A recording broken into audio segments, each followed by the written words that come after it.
Welcome back, learners. In this session, we are going to discuss induction, placements and employer branding.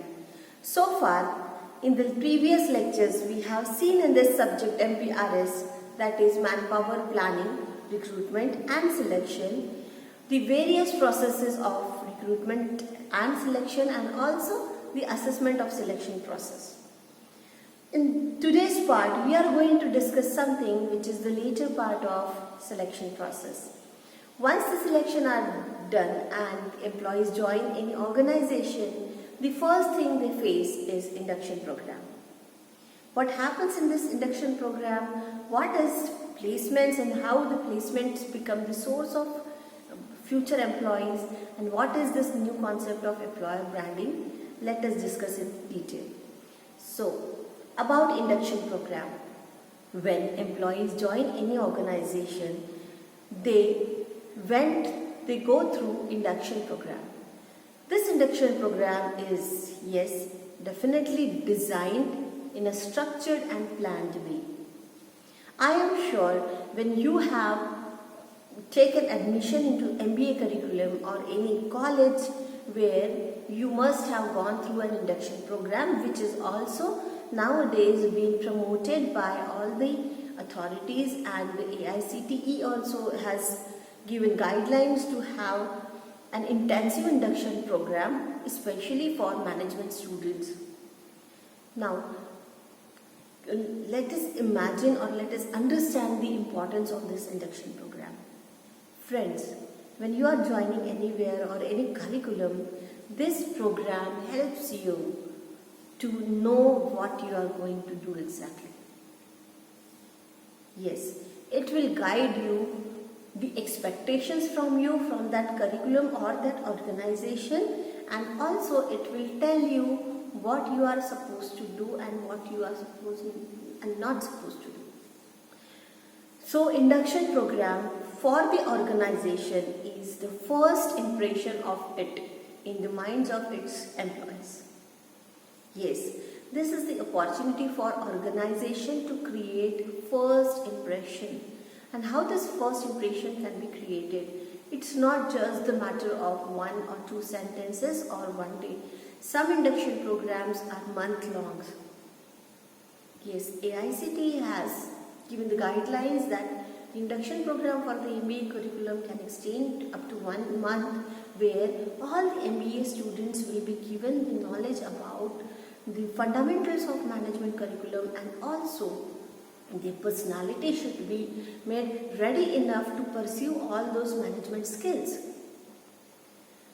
So, before taking management lessons, something has to be prepared.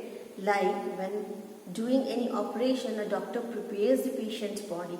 He will not operate it when the body is having imbalanced blood pressure levels or sugar levels.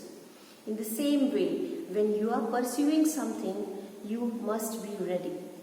This work is done in the induction program. So let us talk about our main topic, and that is induction programs in the organizations. So in organizations, when employees join, they are made comfortable and they are given the introduction of the place, their team, as well as their surrounding. So this is the job of the induction program.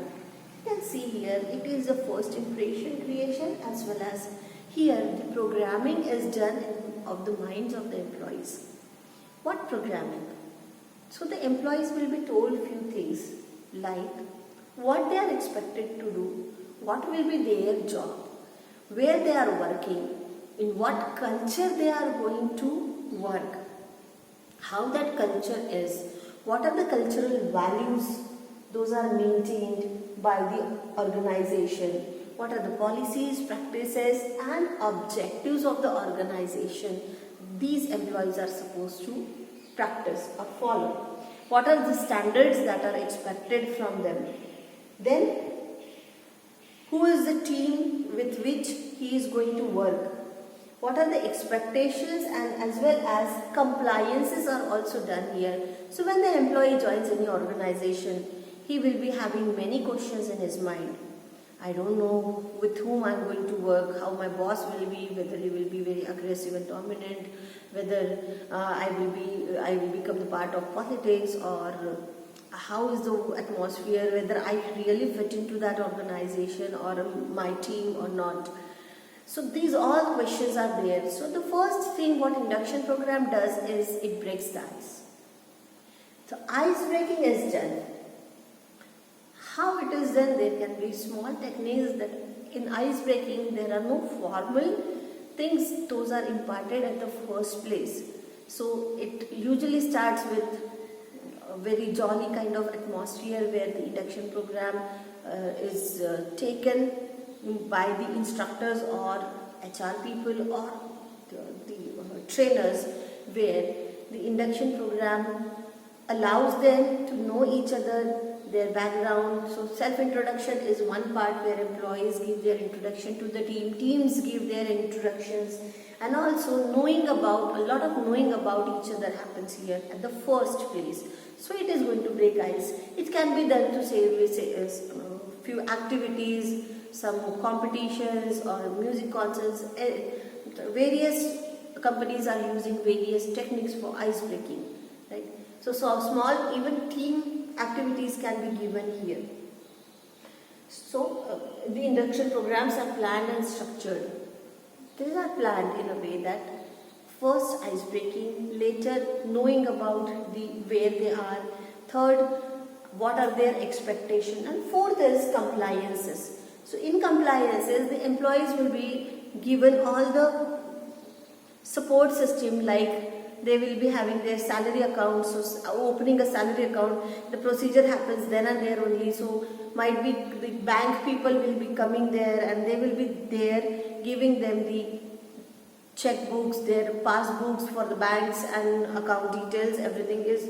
So that is provided then and there only. So login accesses are also happening in the induction program if they are the part of the company's policies, where the employees will be told what are the ways to enter into the organization, how they are expected to log in, log off, their attendance, maintenance, their traveling details will be communicated to them, and meet and greet will be the major part of this introduction.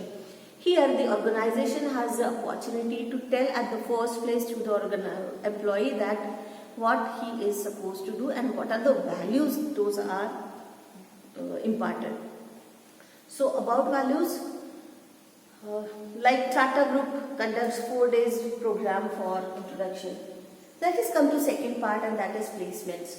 So Seeker Meets the Server is the base of this placements, where organizations can create their future employees through some channels, and one of them is campus placements.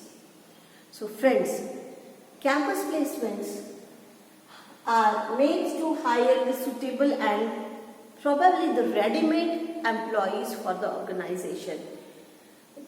This is the association with the stakeholders, where the organization and the colleges or the educational institutes are bridging the gap between the skill sets those are required by the organizations. So what comes in this is the permanent and temporary placement opportunities, where campus placements can be done. These can be done through various channels, like usually educational institutes have their training and placement cells, or even other consultancy firms can do this. Organizations recruitment cell can also do this. It can be outsourced by the organization. It can also be outsourced by the educational institutes nowadays. So all the possibilities are there. So campus tie-ups are possible here, where the colleges through year on year are recruiting their employees through limited channels.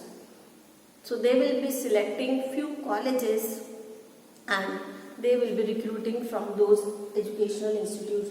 Sometimes these campuses are also hiring employees from certain training institutes, where certain job-oriented training programs are being delivered by those institutes, and students pursuing them can have the placement assistance.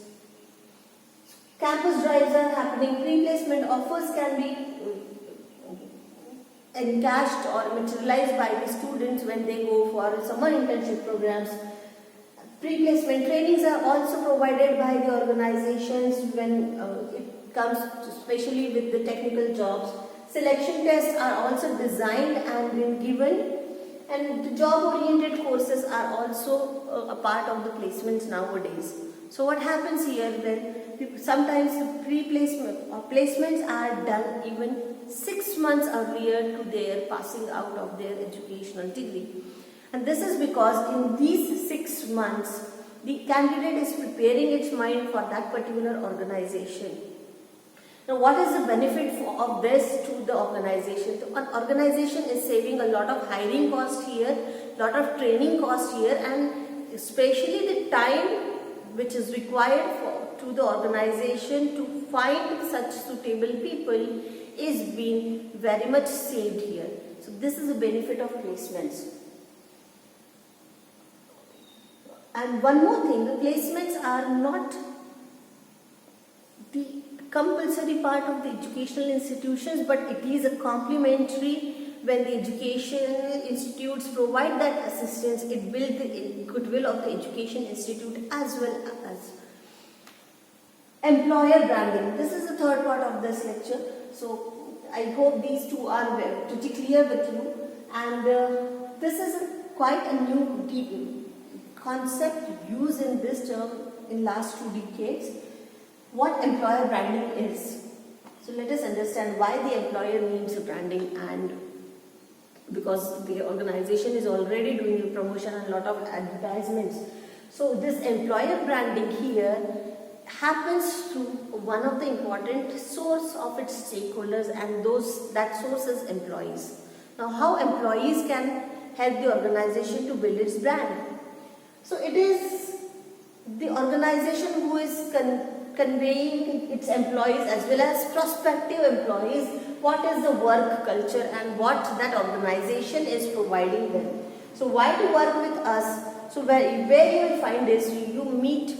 Nowadays you can visit any of the website of any company. You will find few of these things present there, that what is it to work with us, why to work with us, what we offer to the employees, and so on. So creation of aspirational value to join that organization is being done here on the website, and through employees what they do is, if the atmosphere in the organization is so good and so effective, so satisfactory to the employees, that they will themselves